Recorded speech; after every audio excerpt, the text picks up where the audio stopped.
Senhoras e senhores, sejam bem-vindos a mais um vídeo deste humilde canal, Guibeira aqui, e hoje eu gostaria de conversar com vocês um pouquinho sobre a situação no New Orleans Pelicans, porque, cara, que coisa horrorosa, mano. Não é nem triste, não é nem deprimente, não tem nenhum outro argumento assim que eu possa falar assim, não, mas veja bem, cara, os caras estão no fundo do poço e eles conseguem ser muito bons em estar no fundo do poço. Desde que essa franquia surgiu, a gente não teve nenhuma temporada que se preze assim, pra falar, não, peraí, a gente precisa respeitar aqui agora. Eu acho que o momento mais interessante foi realmente o draft do Zion Williamson em 2019, onde teve aquela faísca de felicidade e esperança de uma first pick, de um jogador que era tão explosivo, atlético e dominante no college como LeBron James quando entrou na NBA, e ele é muito, mas muito dominante, ele é o próximo LeBron. Acho que foi só aquele momento, aquela enganação dos torcedores consigo mesmo, falando assim, cara, temos uma esperança no fim do túnel, porque na verdade eles não têm, mano. Mas eu ainda gostaria de usar este vídeo aqui para ressaltar que os dois movimentos que eles fizeram, né, nesse draft do Jeremiah Fears e também do Derek Quinn, foram duas adições bem interessantes que, assim, continuo não gostando ainda muito de uma delas, continuo achando que algumas modificações que eles fizeram foi completamente impensadas, mas ainda assim a gente consegue ver aqui que o mínimo que dá pra se ter de felicidade nesse time, estamos tendo. Tá ligado? Ah, beleza, estamos pelo menos animados com os calouros, vamos ver os calouros acertando e errando tudo que eles puderem acertar e errar. Se você estiver chegando por aqui agora, se inscreva, ativa o sininho, deixa o like no final do vídeo se você gostar do conteúdo. Se você quiser ajudar mais diretamente, tem aqui no segundo link da descrição, loja Trash Talk, promoção de Natal rolando pra você andar dripado com camisetas exclusivas, oversized, de qualidade premium do seu canal de NBA. Agora sem mais delongas, bora começar. E é o seguinte, os caras conseguem ser tão ruins juntos ao ponto deles se igualarem com o Washington Wizards. São duas equipes que estão historicamente ruins. O Washington Wizards na Conferência Leste está com 3 vitórias e 19 derrotas, meu senhor amado. E na Conferência Oeste, eles estão com 3 vitórias e 21 derrotas. Ou seja, se nos próximos 2 jogos eles ganharem pelo menos uma partida, né, o Washington Wizards, eles já estarão melhores do que o New Orleans Pelicans. Isso não é tão ruim ao ponto da gente pensar que é a pior parte desse time. Sabe por quê? Porque tem um cara chamado Zion Williamson que ainda está por lá. Se a gente der uma olhadinha nas estatísticas coletivas desse time, o Zion Williamson é o líder de pontos com 22,1, ele tá entre os mais assistentes, na verdade é o líder de assistências do time também com 4,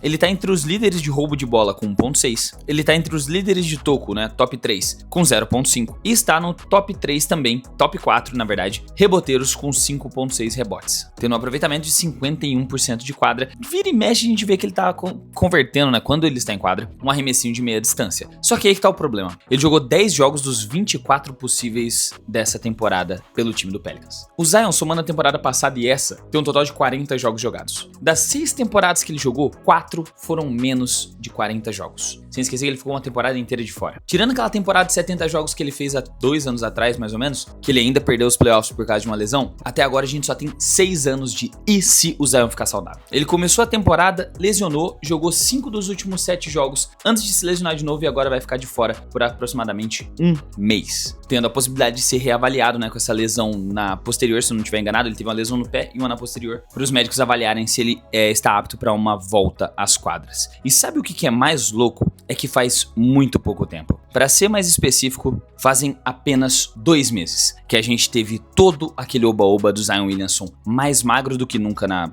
vida dele. Dos companheiros de time falar assim, cara, eu nunca vi o Zion tão magro assim em todo o tempo que eu estou na franquia. De ele vir falar na conferência lá, nossa, eu não me sinto tão bem assim com o meu corpo desde que eu estava no ensino médio e na faculdade. E realmente as fotos dele pareciam até que eram montagens. Ele estava realmente tão magro quanto aparentava. Só que nem assim foi o suficiente para manter ele saudável dentro de uma quadra de basquete. E a situação mais absurda e a notícia mais chocante que a gente podia ter essa semana, das várias que a gente já teve aí, né, pô, Chris Paul, Giannis Antetokounmpo, LeBron quebrando streak, conseguiu vir uma headline ainda mais interessante, que é o seguinte, essa é a notícia, não quer dizer que é verdade, 100% verdade, mas já abriram um tipo de oportunidades para equipes que gostariam de ter os serviços do Zion, ou não, né? Porque de todos os jogos da carreira dele inteira, ele jogou apenas 45%, então mais da metade ele já perdeu. Ele tem menos jogos jogados na NBA do que o Paulo Banchero, que foi draftado 3 anos depois dele. Fica com essa informação aí. Mas tá, a headline é o seguinte, times que estiverem dispostos a fazer uma troca decente pelo Zion, o Pelicans vai estar aceitando. E a headline ainda vai mais afim ainda, que tipo na matéria, o jornalista descreve como a primeira oferta decente eles vão estar aceitando. É esse fundo do poço que o time do Pelicans chegou. Mas o que eu gostaria de comentar junto com isso, que a era Zion Williamson, seja lá o que essa era tenha sido, além de um efeito sanfona eterno de emagrece e engorda, tretas envolvendo mulheres do job, extensões contratuais de muitos milhões de dólares que ele tá no meio de um contrato de 197 milhões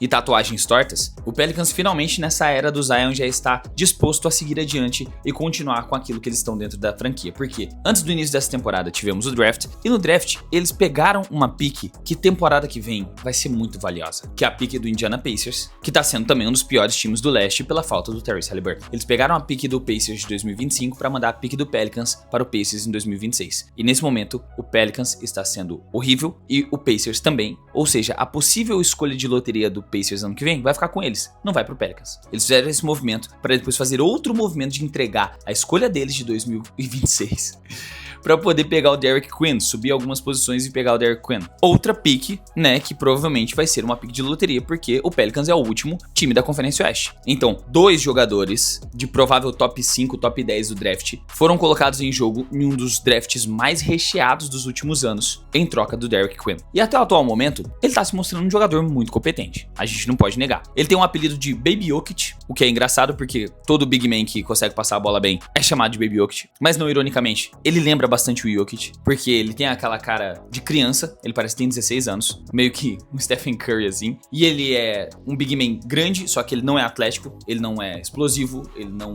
passa a cabeça do aro, ele não é forte, ele não é aquele cara que você tem medo do shape que ele tem, né, com outros pivôs grandões. E a maioria dos touches dele, assim, das finalizações dele, é bem semelhante àqueles semi-gancho, aquelas bandejinhas de recurso que o Jokic faz. Isso é bem interessante, porque ele tá com uma média boa de 12 pontos, entrega 3.6 assistências por partida, uma das maiores médias do time do Pelicans, pega 6,3 rebotes, não chuta pra 3, mas só que organiza muito bem o jogo. E é até interessante que esses dias eu assisti um jogo do Pelicans e em algumas ocasiões parece que os caras que estão recebendo o passe do Derek Quinn ainda não estão esperando que ele vá fazer esse passe. É aquele passe que normalmente a gente via que o Jokic, mais no começo da carreira dele, tentava fazer e que os companheiros de time dele só não estavam prontos para receber esse passe porque não sabia que ele ia conseguir encaixar a bola nesse espaço, naquela velocidade, enxergar aquela brecha na defesa. E ele tem esse touch, é muito interessante. Então, aparentemente, esse all-in que eles deram no draft passado agora, para poder pegar o Derek Quinn, já foi meio que premeditando uma futura troca do Zion e já pegando alguém para assumir o lugar dele. Por mais que não seja um cara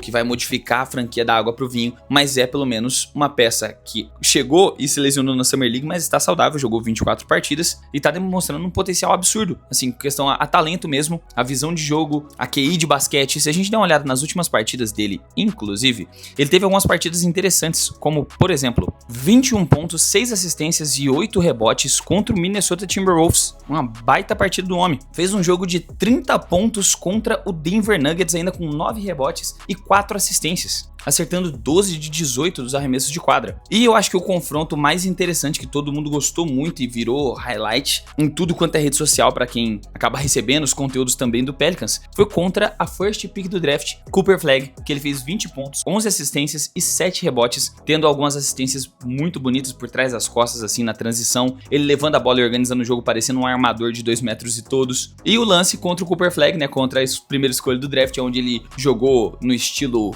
Big Body, estilo bem pivôzão mesmo, colocou o ombro no peito do Cooper Flag e finalizou a jogada. Então foi bem interessante o potencial que ele tá demonstrando aí, múltiplas partidas de mais de duplos dígitos, alguns double-doubles aí na conta. E mano, é um cara que mostrou um potencial bem bacana, que aparentemente pode ser que tenha motivado o Pelicans a agir dessa forma, de falar assim, cara, eu acho que talvez a era do Zion já esteja acabando e a gente tem que mover adiante. E como esse vídeo aqui eu só quero falar dos dois calouros, eu vou falar agora do Jeremiah Fears número 0. Não vou passar muito tempo falando dele, porque ele ainda tem muito o que explorar, o que melhorar no jogo dele. Ele ainda é um cara que tem aquele prototipo que eu achei que seria mais ou menos o que Rob Dillingham entregaria na NBA quando ele chegou, que ele até agora não demonstrou, mas é aquele armador pontuador do protótipo de 2K de 1,90 m de altura, né? Ele tem 1,90 m, ele parece até em quadra ter um pouco mais, acho que deve ser por conta do wingspan dele, por causa do cabelinho que é um pouco mais alto, ele parece um pouco mais alto que 1,90 m, mas o grande ponto é que ele é um cara que sabe fazer a tal da cesta. O cara, ele é aquele